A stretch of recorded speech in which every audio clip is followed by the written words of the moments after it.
Día de los Muertos is still 3 weeks away, but the iconic annual exhibit is already up at the downtown Mexicarte Museum. This year, the celebrations have the same meaning, remembering and celebrating those who have died.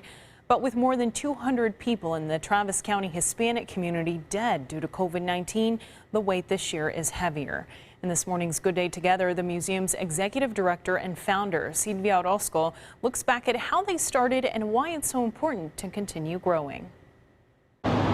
Silvia Orozco is a tiny woman, but like this wall outside the Mexicarte Museum, she's the mera mera. We came up with the idea of the mero muro, the big wall, the big, powerful wall. She's the powerful woman, the brains behind the Austin Museum, showcasing Latino artists with one thing in mind. You say, oh, well, they're like me. They speak my language. That's a place where I'll feel welcomed. She has her hand in every piece of art here, like this embroidery that just arrived from Michoacan, Mexico. This is also from Michoacan. It's from an artist she met during a trip. She took several months to do this. And even though this piece is new, she knows every detail about it. Xochitl means flower, and it is the flower that is used to decorate the cemeteries and the graves. Here you see the Catrina coming to the cemetery, and she's so happy. This will be in addition to the 37th annual Mexicarte Day of the Dead exhibition. We're going to have it up, and so people can come see the beautiful work of Teofila from Michoacan, Mexico. They have the typical clothing of the women from Michoacan. It's not only special because of the meaning, it's also special because this celebration of death was the birth of Silvia's museum idea. I originally went to Mexico and to my first Dia de los Muertos in 1979 in Mixqui.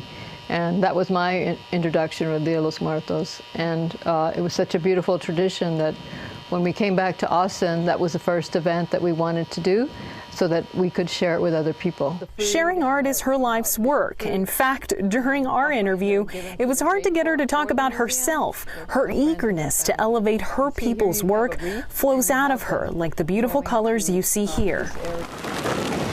Every piece is her baby. And then they apply the paper over it, the paper mache, and then paint them, spray paint them, put the glue. So how did this obsession for art begin? For me, I think it goes back, see, my father was a master bootmaker. He was an artist, but he was never really recognized as an artist. I would watch him work and had all the patience and the love that he would go and make each artwork. And so I really learned to appreciate creation and patience and the work of an artist. And so it wasn't until later on that I actually realized, well, he's an artist. He was an artist. And then my mother, the same. She was a writer. And so those are the kind of artists and role models that I had as a child, because I grew up in a little town, Cuero, Texas. It's about 90 miles from here. And I never we didn't have a car. We had 2 channels on the TV. And so I had never been to an art museum till I went to college. I saw what could be, the richness of our culture and our tradition.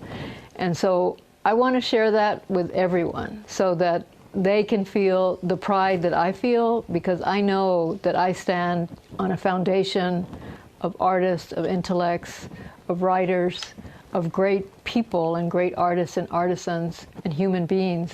And that makes me feel very proud. And I want every child, every person to feel that pride and also to know about that. So these are the photos by Mary Jane Andrade. This is part of the Day of the Dead exhibit. Again, every detail ingrained within her. You have the offerings that are actually placed on the crosses or on the wreaths. You see the actual graves that are decorated. This is María Eugenia Ramirez Flores, and she is from Mexico City. This year, the altar, or offering, carries the same traditions, the bread, the decorations, the sugar skulls. So you can buy these in the Mexican bakeries here in Austin, and here she forms it as a cross.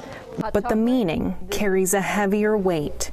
People are dying as we speak, and somehow everyone that you talk to has a family member, a friend, or several people who have passed away.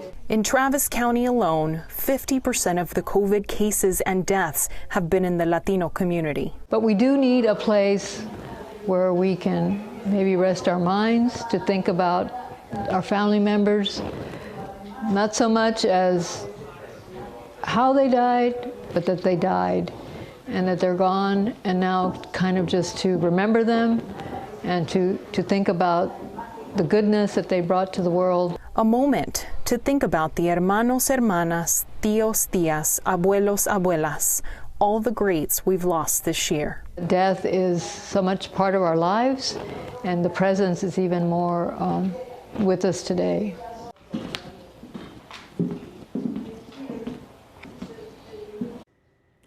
A new mural with augmented reality is now installed on the outside wall of the museum to honor those who have died due to COVID-19 this year. The Día de los Muertos exhibit runs through November 22nd with a planned virtual celebration. The museum is also fundraising to help pay for a complete building renovation and expansion. If you'd like to help out, check out mexic-artemuseum.org.